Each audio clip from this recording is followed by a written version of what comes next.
The moment I realized something was wrong wasn't when I fainted. It was when my father smiled. He held my shoulders, helped me sit up on the kitchen floor, and said, "You really should take better care of yourself, sweetheart." That was the first time I noticed how forced his concern sounded. Like a performance he'd practiced in the mirror. My name is Rachel Carter. And from wherever you're watching this, stay with me. Have you ever trusted someone so completely, you didn't even question the pain they caused you? For months I'd been getting sicker. Nausea that came in waves. My hair thinning. My skin pale. Doctor said stress. My father said it's your diet. And my wife Lily, she said you're working too hard. Every night he'd stop by after work. Bring me a smoothie, vitamins, sometimes home-cooked soup. He said he wanted to keep me strong. He'd smile, pat my back, say, "You're my little girl. Always will be." I believed him. But then one morning, I opened the cabinet and saw something strange. A small white bottle, tucked behind my prescription vitamins. Same label. Different smell. Something bitter, metallic, wrong.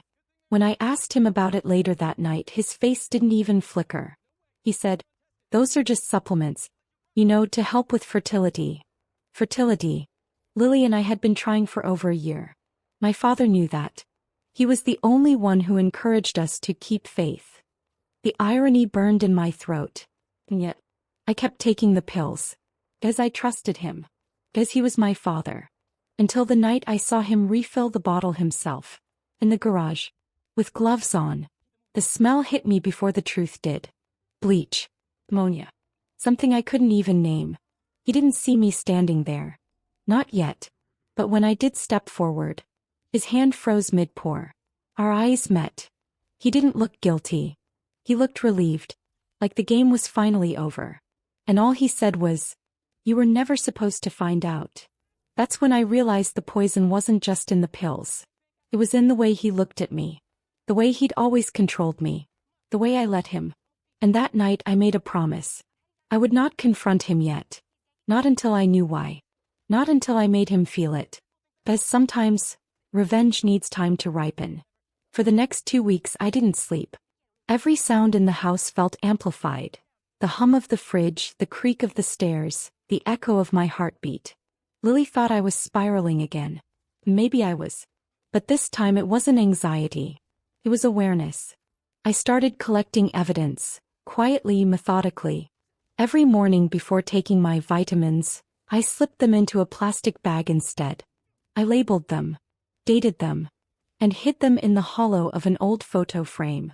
The same photo my dad had taken the day Lily and I got married.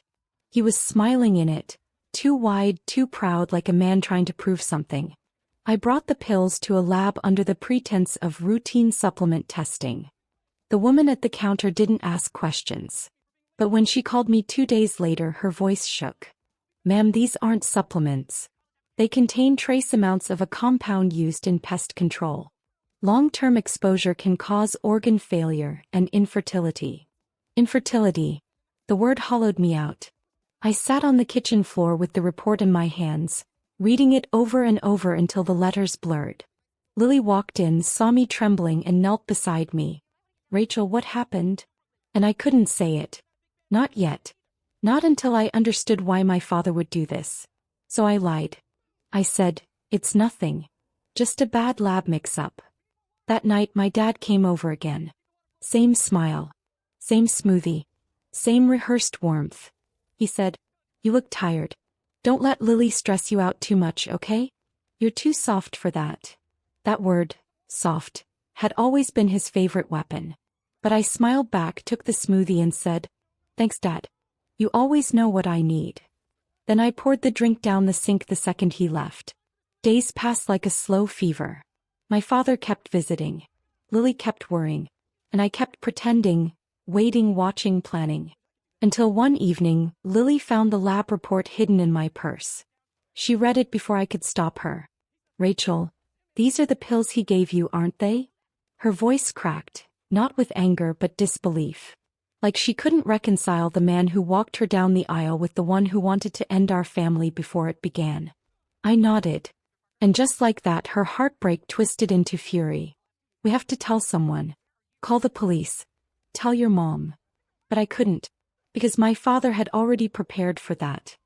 He'd been whispering to everyone that Lily was controlling me, that she was giving me strange supplements to help me conceive, that she was jealous of how close I was to him.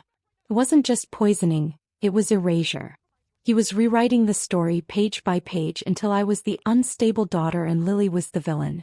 And when I found out what he'd planned next, a family dinner for his 60th birthday, I knew that would be the night I ended it. Not quietly, not kindly, but publicly. Because when a man poisons your life, you don't heal him. You expose him. The message came on a Thursday morning. A family group text. Cheerful, casual, deceitful. Dad, birthday dinner at the house this Saturday. Everyone's invited. Let's make it a night to remember. A night to remember. He really had no idea how right he was. Lily stared at the text on my phone and said softly, "You're not going, right?" But I was already typing. Wouldn't miss it. Because some truths deserve an audience.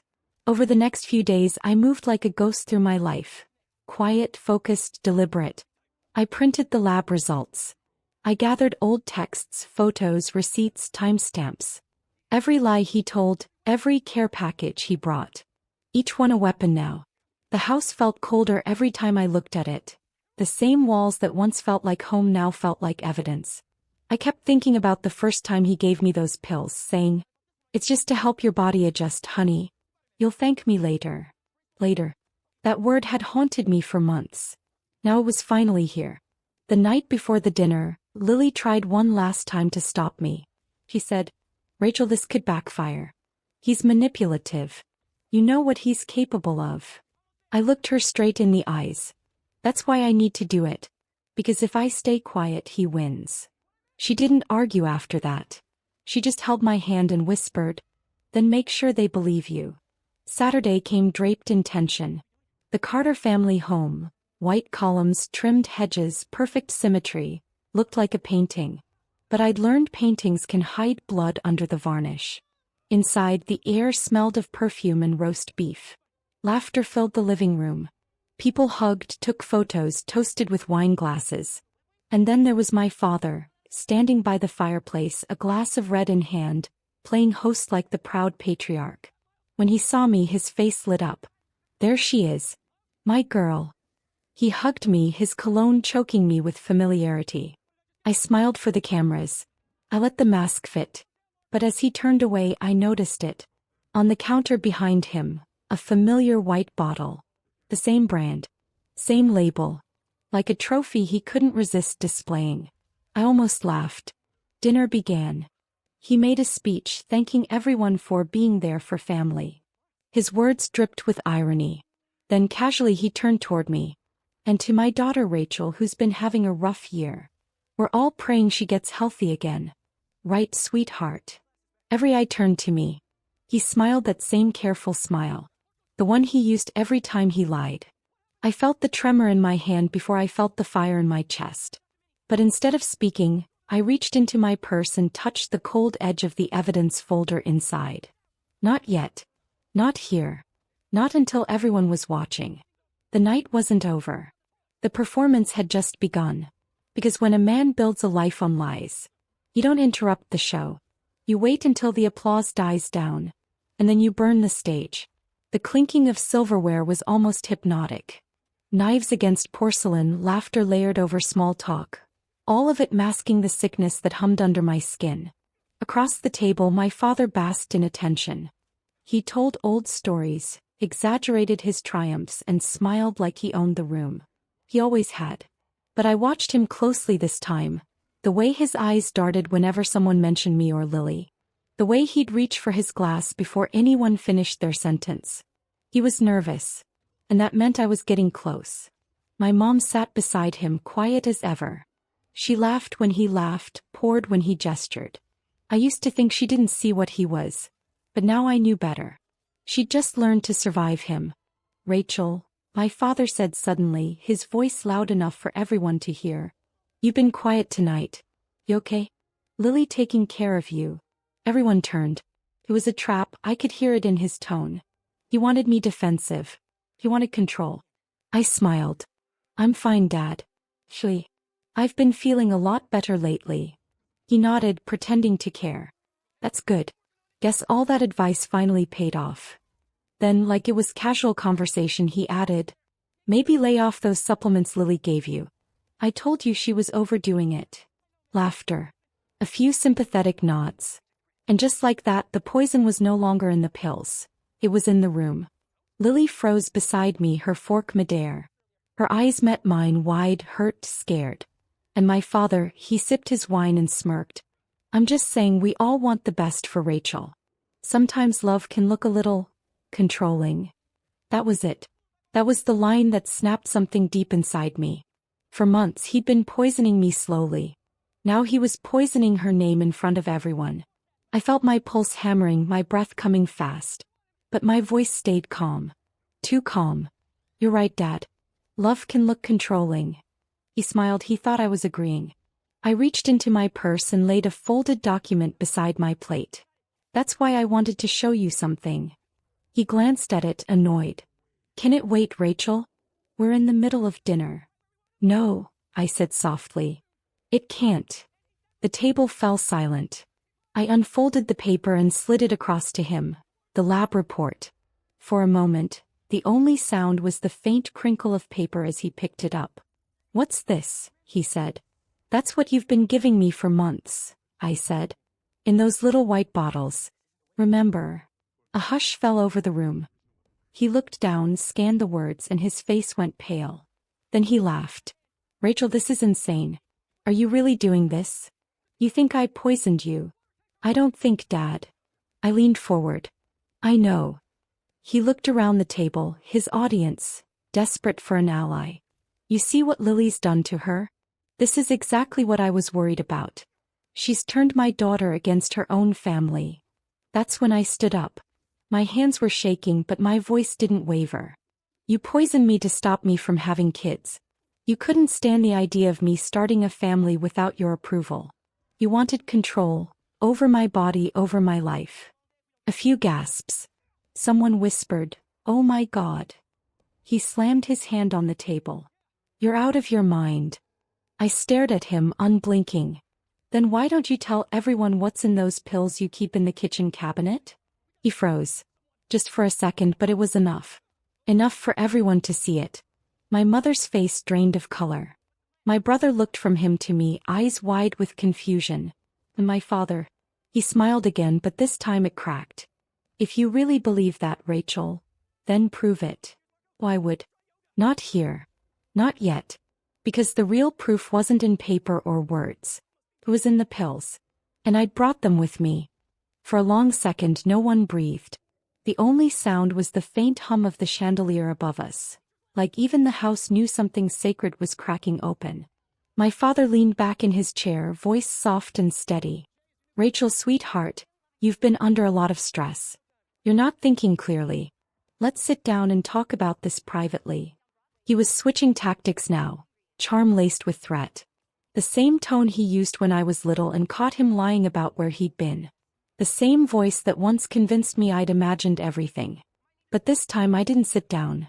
I reached into my bag and pulled out a small glass vial. Inside it, the pills rattled, pale, chalky, familiar. I held them up under the light. You mean these, Dad?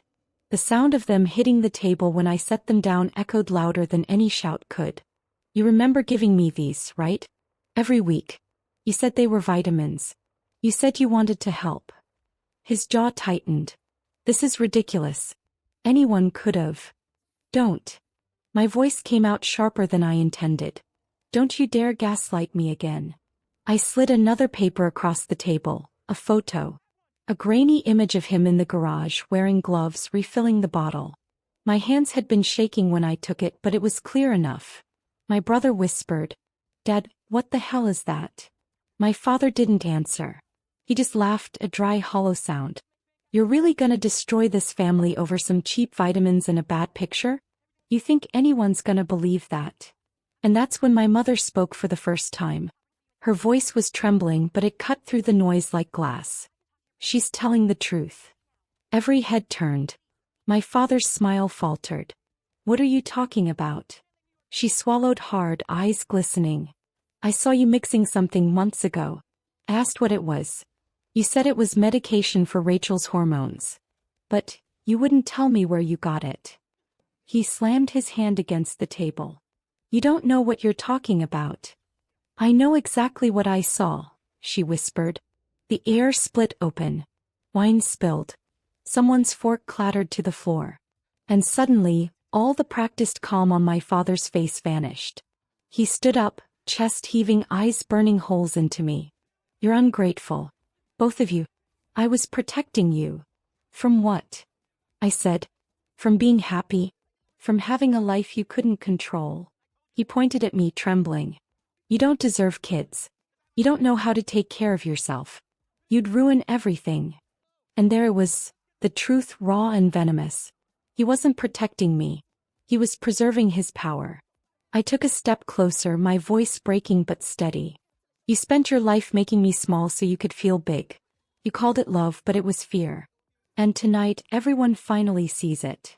He looked around for allies, for someone to rescue his image, but the room had gone still. Even my brother, the golden child, looked at him like he didn't recognize the man in front of him. And that's when the glass shattered, literally. He swung his arm, sending his wine glass crashing to the floor. Red spilled across the carpet like blood. He looked at me one last time, eyes wild, and whispered, "You'll regret this." I bent down, picked up the photo and said quietly, "No, Dad. You will." Then I turned, walked out of the room and left the house. The murmurs of disbelief fading behind me like smoke. Outside, the night was cold and endless. But for the first time in months, I could breathe. By the next morning, the story had already started to spread. Not my version of it. His. He moved fast, just like I knew he would. He called my relatives before breakfast, his voice cracking with fake heartbreak. "Rachel's lost it," he said. "Lily's been manipulating her. She's making up stories about poison and fertility drugs. She's sick and I'm just trying to help." By noon I'd already gotten the texts. Pity disguised as concern. "Rachel, maybe it's time to forgive. He's still your father. You've been under so much stress lately." The kind of messages that make you question your own sanity, even when you've got proof in your hands. Lily read them all, jaw tight, scrolling faster with every ping. "He's not even denying it. He's performing it." I nodded. "That's what he does best." But beneath my calm there was something else rising. Not rage exactly, but resolve. Because I'd spent my whole life being afraid of his version of the story. Now it was time to tell mine. That night I called my mom. She didn't answer at first. When she finally picked up, her voice was small, like she was hiding in her own house. "He's saying you're lying," she whispered. "He says you're trying to ruin him. You saw what he did, Mom." "I know," she said quietly. "But he's my husband. I don't know what to do." For the first time in years I heard her cry. Not the muffled kind of crying people do to stay polite. The kind that comes from decades of being silenced. "He said he was protecting you," she sobbed. "He said you weren't ready to raise children. That he was saving you from yourself." I didn't answer. There were no words big enough to hold that kind of delusion. Instead I said, "You don't have to protect him anymore, Mom. Just tell the truth." She didn't reply, but I heard her breathing long and slow, like a woman exhaling for the first time in years. 2 days later my phone buzzed again. An unknown number. When I answered, it was the lab technician. "Miss Carter, we ran deeper toxicology tests on that compound you sent. You were right, it's not just poison. It's reproductive-grade sterilant. The kind used in livestock." My stomach dropped. "Can you send me the report?" "Already emailed," she said. "And Miss Carter, you might want to contact the police." I hung up, opened the file and stared at the words. Every line felt like another piece of my father dying inside me. That night Lily and I sat at the kitchen table with the reports, photos, and recordings spread out like a crime scene. Because that's what it was. "You could destroy him with this," Lily said quietly.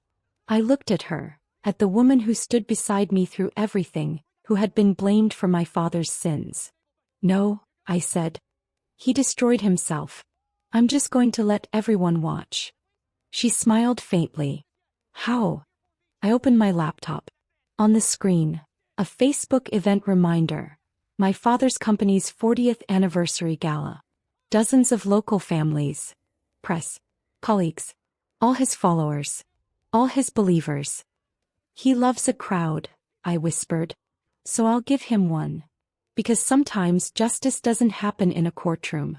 It happens under bright lights, with the truth playing on every screen. The night of the gala felt like déjà vu wrapped in dread. The same kind of room my father loved. Polished marble floors, gold accents, the smell of money and self-importance in the air. People who'd never seen him angry. People who still called him an inspiration. He stood at the center of it all in his dark gray suit, shaking hands, laughing, pretending he hadn't nearly killed his daughter. Lily and I waited outside the venue in the car, headlights dimmed. She watched me quietly as I checked the files on my laptop one last time. "You're sure about this?" she asked. "I'm done being sure," I said. "Now I just have to finish it." The folder on my desktop was labeled vitamins. Inside, every lab report, every photo, every timestamp text and one video. The night he refilled the bottle, his face clear in the garage light. I transferred it all to a drive shaped like a silver key. Felt symbolic. A key to the truth. Then I stepped out of the car and walked toward the building. The hotel ballroom glowed like a cathedral. Banners hung from the ceiling. 40 years of integrity, celebrating the legacy of William Carter. I almost laughed. He saw me before I saw him. For a second his eyes flashed panic, then calculation. He turned to the crowd and smiled wider. "Everyone. My daughter's here." The applause that followed felt like static in my ears. I walked in, keeping my steps even. People came up to hug me, to say things like, "So glad you're better. And you've been through a lot, huh?" I nodded, smiled, said thank you. Because tonight, politeness was my disguise. My father guided me to the front table. "I didn't think you'd come," he murmured, voice low. "Neither did I said. He chuckled softly, leaning closer. "You don't want to do this, Rachel. You'll embarrass yourself." I looked up at him, at the man who'd taught me how to tie my shoes, how to fake a smile, how to survive manipulation. "No, Dad," I whispered. "I'm going to embarrass you." He didn't speak again. Dinner passed like a slow storm, calm surface, current underneath. People toasted him, shared stories, called him a mentor, a father figure, a man of values. I just kept my eyes on the stage where his speech notes waited on the podium. When they called his name, he stood tall, proud, the perfect picture of legacy. He talked about hard work, family, sacrifice, all the words he'd emptied of meaning. And finally, he said, "I want to thank my daughter Rachel for teaching me that love means forgiveness." Forgiveness. That word again, so clean, so cowardly. The audience applauded. That's when I rose from my chair. Lily pressed my hand once, then let go. I walked up to the stage, heels clicking against the marble, the sound slicing through the applause until it stopped. My father blinked, confused, masking it with charm. "Rachel, would you like to say something?" "Yes," I said. "I think everyone deserves to hear the truth tonight." A murmur rippled through the room. He laughed nervously. "Honey, this isn't really. You poisoned me, Dad." The room froze. "For months," I continued. "You gave me pills that destroyed my health. Told everyone they were supplements, told them Lily was the one controlling me. But I have the reports, the video, and the proof." I reached into my purse, pulled out the silver key and held it up to the projector technician at the back. Our eyes met, he hesitated, then pressed play. The lights dimmed. The video began. My father's garage. The bottle. His hands. His face. The label reading Rachel's vitamins. Gasps filled the room. Someone whispered, "Oh my God." He lunged toward me, whispering through clenched teeth, "Turn it off. You have no idea what you're doing." I stepped back. "No, Dad. For once, everyone does." The video ended with his voice, faint but unmistakable. "You were never supposed to find out." Silence. Then chaos. Reporters raised phones. Family whispered. Mom covered her mouth in horror. He stood there, trembling, mouth opening and closing like a man searching for oxygen in a world that no longer believed him. I looked at him one last time. You wanted control, Dad. But the truth doesn't obey you. Then I walked off the stage, the sound of his world collapsing behind me. When the video ended, it was like the whole world forgot how to breathe. Phones were up, flashes went off, and the man I once called Dad stood frozen on stage, still trying to wear that same proud expression, but his face was collapsing under the truth. Mom was crying in the front row, whispering no, no, over and over as if denial could rewrite the footage everyone just saw. Board members were whispering to each other, already calculating how fast they could distance themselves. Me? I felt nothing. No rage, no relief, just a strange, quiet emptiness. Like I had finally stopped running and my body didn't know what to do with the stillness. Security escorted him out before the reporters could reach him. He didn't look at me. Not once. 3 weeks later I got a letter. Plain white envelope. No return address, but I knew the handwriting. You've destroyed everything I built. I hope you're proud of yourself. But one day you'll understand why I did it. You'll see it was for your own good.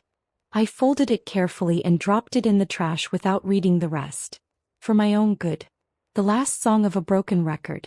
He was arrested 2 days later. Corporate fraud first, then the toxicology evidence followed. Turns out, poisoning wasn't the only secret he'd buried under his legacy. Mom tried to call. I didn't answer. Some part of me still wanted to forgive her, but forgiveness isn't the same as access. And she'd stood by too long. Lily and I left the city soon after. We moved into a small blue house near the coast, where mornings smelled like salt and new beginnings. My health was still recovering, but I was alive. Not just surviving, alive. Some nights I'd sit on the porch with her, coffee in hand, watching the tide pull away. Do you ever wish it ended differently? She asked one evening, voice soft. I thought about that for a long moment. I wish he'd loved me the way I needed, I said. But I don't wish for a different ending. Just a different start. She smiled, threading her fingers through mine. And for the first time in years I didn't flinch when someone touched me. Months later I visited his grave. It was quiet, no flowers, no name carved in gold. Just a small plaque that said William Carter, 1956 to 2025. I stood there a long time listening to the wind move through the grass. You took years from me, I whispered. But I took back the truth. And that's more than you'll ever understand. I left a single white lily on the dirt and walked away without looking back. Because the thing about poison is, it spreads fast, but so does healing if you give it room. And in the end I did what he never could. I chose peace over power. Truth over legacy. And love, the real kind, over control.